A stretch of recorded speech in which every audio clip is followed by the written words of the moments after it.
What's up, guys? Welcome back to the Masters. Thank you so much on your guys' support on the last episode. It means so much to us. Today we're going to be talking about the Super Bowl ads and trailers and so much more. Stick around, guys.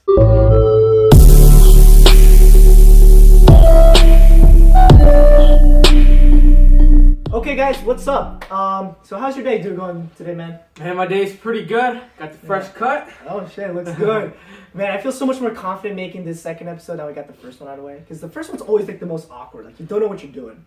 Yeah, I mean, I wasn't all for, the whole show at first, but after the first episode, it actually... Well, anyways, we're going to jump right into it, guys. The first topic is the Super Bowl and how amazing it was. I think this is probably the best one out of all of them I watched, which is probably 3. This is probably the best one.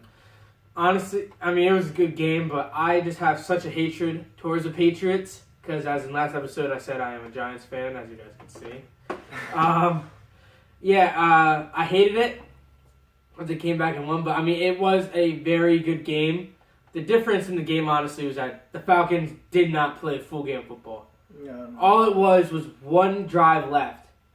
And, I mean, you could see, I don't know if the defense got tired or if, they just kind of backed off a little bit because they had to lead. But whatever it was... I think it's the pressure, to be honest. Because, this is the first overtime in Super Bowl history.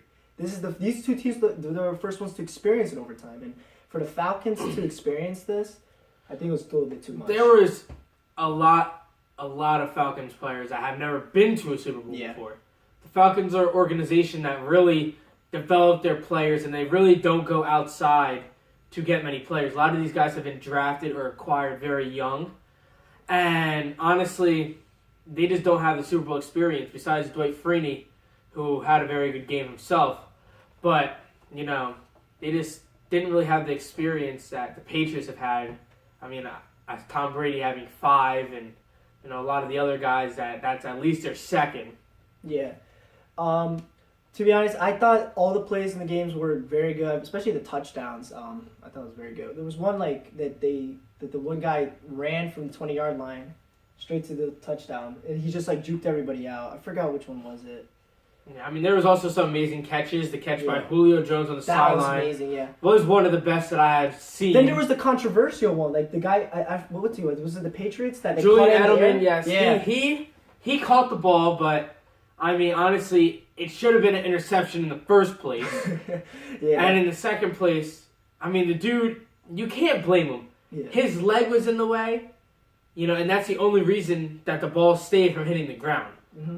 You can't blame him for his leg being there, although he should have had the interception before that happened. Definitely. Or at least been able to bat the ball down. But, Yeah, and one thing that actually surprised me, what I thought the Falcons would win, is when the kicker for the Patriots missed the field goal. That was insane. You could hear the bar, from the TV. I could hear it. I was like, shoot, this is insane. How did they miss this? Gostkowski, he did not have a very good season this year. He missed 5 extra points, which is a lot for him, as being known as one of the best kickers in the NFL. And, I don't know what it was. If it was, it obviously wasn't wind because they were in a dome. Mm-hmm. If it was the pressure that got to him, and honestly, if the game came down to a field goal, how would Gostkowski have been with the pressure? Obviously, we will never know. Yeah. And my perspective, hopefully the Patriots don't make another Super Bowl. But that's another question. People were asking Tom Brady if he was going to retire, even his own wife, and he told her that age is just an advantage for him, which is kind of true when looking at the statistics. This is probably he's coming back. This is kind of his prime. To some. I mean, honestly, my opinion of Tom Brady was that I'm going to take a lot of hatred for this. I am a big Michigan fan. I was a Tom Brady fan at one point. I do not like Tom Brady anymore. I think that he is over-exaggerated. If you get rid of what he's done with the Super Bowls, nothing really sets Tom Brady apart, besides a few, games where he's had big comebacks like this one. But without the Super Bowl and the playoff experience that he's had, nothing sets him apart from Aaron Rodgers, or Peyton Manning, any of the other good quarterbacks. And, what makes him thought of as the greatest of all time is his playoff performance. Other than that, during the regular season, I choose Aaron Rodgers over Tom Brady personally. Yeah, I can see what you mean from there, but for a comeback, I think that's probably like the best comeback I think I've seen in my life. Like that was just insane. From being down 25 points, and then to gain that in just one quarter, you kind of think it's kind of impossible. They really didn't do anything special. Yeah, I mean, besides the 2-point conversions, but I believe they didn't do any onside kicks. They didn't have. I mean, they had the fumble. Yeah, But they really just held the Falcons. They let the Falcons play offense, and the Falcons just could not get a solid drive going. I mean, one solid drive, and the game's totally different, you know? Mm-hmm. Yeah, I think that for the Falcons, I think they just got tired, and maybe they kind of underestimated the team a little bit, and maybe that's why they lost it at the last couple minutes. They might not have realized, what was going on until it was too late already. So, besides the beautiful game that was played on Sunday night, there was the halftime show with Lady Gaga. And in my opinion, that thing was crazy. I thought Katy Perry's performance was over the top when she was on that lion and everything, but this took it. She started, did you see it a little bit? I saw a little bit of it. Yeah. I saw the entrance, which was a little bit crazy. You saw how she jumped off the dome in the beginning? Yeah. I was like, where did she go? And then, she came out flying from the sky on the little wires, like a little puppet, and she just started dancing.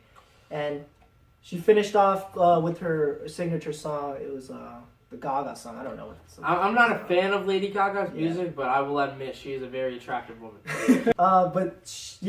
Overall, it was a good performance. She did sing. She was the first. I think she was a very good singer. She didn't lip sync like other people. Like Black Eyed Peas were accused of lip syncing during the Super Bowl halftime, but she did very good because she's a good singer, and people kind of hate on her because she's so weird, which it is kind of weird. But it was a good halftime show overall. Anyways, so moving on, we're going to talk about the ads a little bit and how funny some of them were. To be honest, I was kind of surprised that Doritos didn't have a big ad this year. I didn't see a Doritos ad this year. No. Doritos, there was a Doritos, I don't remember which commercial it was in, where they referenced Doritos, but Doritos did not have their normal Yeah, they always have a funny commercial. My favorite Doritos one is the one with the time machine, where the kid asks for a Dorito, and the guy goes into the time machine. When he comes out, there's an old man. He thought that was the kid. My favorite Doritos commercial was the one with the little boy, where his mom's boyfriend came and he slapped the boyfriend and said, "Don't touch my mama and don't touch my Doritos." That one was very funny. That was hilarious. Another one was Budweiser. They did not have in their commercial. They had, you could see the Clydesdales in the back, but they did not have the Clydesdale and Dalmatian. And I mean, that right there, a lot of people look forward to those two commercials. Yeah. Because they're normally funny and just, good commercials. But this year they did not have that. They slacked, yeah. But besides those, we did have a good one with Justin Timberlake and the one old guy. I don't know what, but they were in a buy commercial. I thought it was pretty funny, even though Justin Timberlake didn't say anything. And also Justin Bieber with the T-Mobile commercial, and when they had Gronk talk like a caveman, because he does look like a caveman, to be honest. Gronk is a hilarious guy. Yeah, he's a good PR guy. Besides that too, there was a Budweiser commercial. That one was with they did that because of Trump and the immigration policies, so they kind of bit back on him on that one. But overall, it was a nice commercial to see. I like the message. The same one with the lumber one. People kind of hating in it because it supported something illegal, because you're not really supposed to migrate from Mexico across the border. But they're just saying that those people are welcomed here. But and the same thing, great message and all that, but it's whatever. And then my favorite one was with the Honda, with Steve Carell, one of my favorite actors because of The Office. That was hilarious, and Jimmy Kimmel too. Did you like that one? Yeah, that one was pretty good. I liked it. I mean, honestly, me personally, I didn't really watch too many of the commercials.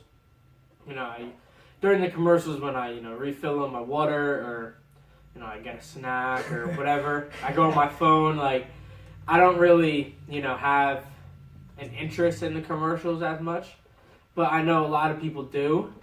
So that's me right here, bro.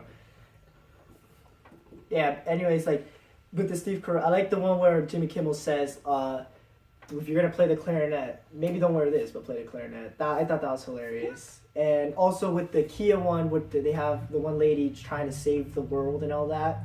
But in all things, you just can buy a Kia and you're saving the freaking ecosystem just using that car. Yeah, I forget her name. Yeah, but she is a comedian actress. Kind of like she's almost like, in my opinion, like a female Will Ferrell. She's just silly, kind of stupid. I would love to I see her. believe, if I'm not mistaken, her name might be Alyssa McCarthy. Maybe. I'm not sure. really good with the fucking actresses' names. Me neither. Yeah. I'm not a big movie person either. Yeah. So I'm not good with the actors and actresses. So yeah. Overall, the commercials were all right. Most of them a little bit political, but with the T-Mobile commercial, I thought that I think the T-Mobile was probably one of the funniest ones, especially JB busting the moves. But besides those, we also had the trailers, and my goodness, these trailers hyped me up for some of the biggest movies this year, like Logan, Transformers, Pirates of the Caribbean, which is one of my favorite series. So let's start off with TV series first, and let's go to the Stranger Things commercial.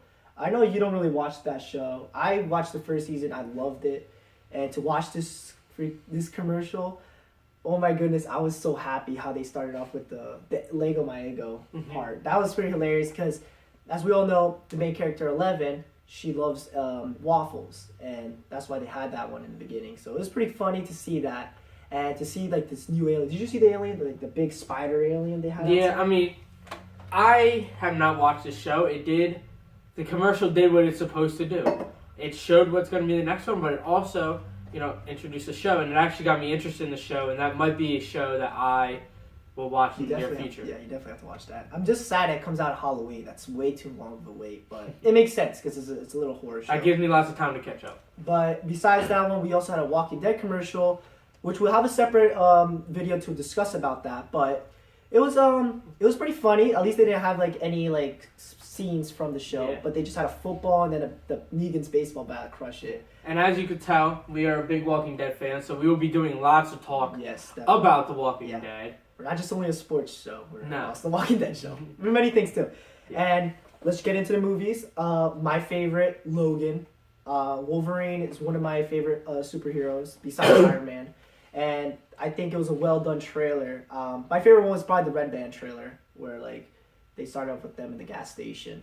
But this one was also good. A great way to hype up the movie. What do you think about that one? Me personally, I'm not a superhero type person, but I saw the commercial, and it kind of made me think this could be a good movie. I'm way too far behind to get into, superheroes as a whole, but, I'm not that far out of it where possibly, if I would go to the movies with a friend like him who has seen Wolverine, that he can't just fill me in little parts and I could get into it. Yeah, the thing with this movie is interesting. It's a rated R, like Deadpool. So it's not going to be like your regular, like, childish superhero movie. Like, this one's going to be a little bit more adult, more serious. There's definitely going to be some cursing because there was in the commercial, and there's going to be more blood because that's how he's known in the comics. Also, there's rumors that he might die because, one of the other main characters is the girl. But I hope he doesn't die, even though there's been rumors that he wants to leave the movie. But he should be in it for Avengers Infinity War, which is going to be great. Another one was the Transformers trailer. I'm not really, like, into Transformers that much, but the way how they ended that with Optimus Prime and Bumblebee fighting, like, that's insane. That's like Darth Vader fighting like Yoda in Star Wars. Like, that's how big that thing was for me. Like, wow, seeing them two fight. So it'll be interesting to see what that movie's about and how they got to that point. Yeah. I was when I saw the commercial, it actually was a commercial that really drew my attention from the beginning. Before I even knew that it was a Transformers commercial. Yeah. And when I saw that it was Transformers, I was actually pretty surprised. And I don't know who Optimus Prime and Bumblebee are, but I mean, it definitely looked like an action-packed movie that, once again, if I could get into it, it is something I feel like I would definitely enjoy. I love action. I love, war movies. This movie should be different because the writer for Iron Man did write, I think, part of this Transformers movie, so it should be one of the better ones besides the last one we got with the dinosaurs. So it's kind of corny. But anyways, hopefully Michael Bay doesn't explode too many things in this one. And the last trailer we're going to be talking about, it's the Pirates of the Caribbean. Oh my goodness. Do you watch that, the old movies? I've seen a little bit here and there. Another series I've always wanted to get into and never have. I'm a very busy person. I don't spend a lot of my time. Yeah, sure. I don't spend a lot of my time watching movies. That's not one of the things that I like to do. You know, I prefer doing other activities where I'm actually moving around. But well, I had a childhood, and I watched. But I watched the first three. I like it, and I'm so happy they bring him back, Orlando Bloom, to play in this movie, which is insane. I believe he did have like the heart that makes you live forever, because he did die at the end one, but then he put the heart in him. And then when the first trailer came out, Jack Sparrow wasn't in it, so people were like, "Oh, you can't have a movie without Jack Sparrow." But thankfully, at the end of this trailer, he was in it, covered in mud, and then drinking his whiskey. That was kind of hilarious. Yeah, they may have, just because of the controversy of the last one, and for views purposes. Yeah. If you see that Jack Sparrow is not in it, you might not go see it. No, definitely not. Jack But Sparrow's like, they may have just thrown him in there because, you know, that's he's kind one of the scary. main Yeah. And who knows, you know, maybe this movie he won't be a main character, but he's just in the movie. Yeah. And he might be on his way out, and, you know, this might be setting up for more movies on a different non-Jack Sparrow movement. Yeah, definitely. We don't want that to happen, but I heard rumors that this is probably like kind of like the Force Awakens, where they're trying to find what's the guy's name? The next. The Jedi from the. Jeez, I forget his name. Anyways, like they're trying to find the Sparrow, because again, apparently he just mysteriously disappeared, which makes sense at the end of the other movie. Like they kind of just left it off, like he was on an island or something. I forget. But anyways, hopefully like he's in most of the movie, not just like half or like the last 20 minutes of it, because he's like the funniest guy. He's like the one you follow throughout all the movies. So it'll be interesting to see that one, because that's one I would really want to see. He's like Rick, you know. Everybody wants to see Rick in The Walking Dead, and Definitely. you know he's the guy. All right. You know. So guys, that's all we have for you today for this episode. Make sure to catch us on another episode where we're going to be talking about The Walking Dead this weekend. Discussion, what we think about the past seasons, the other controversies about the show. So guys, give us a like. Thank you for supporting us in our last episodes. And this has been The Masters. See you next time.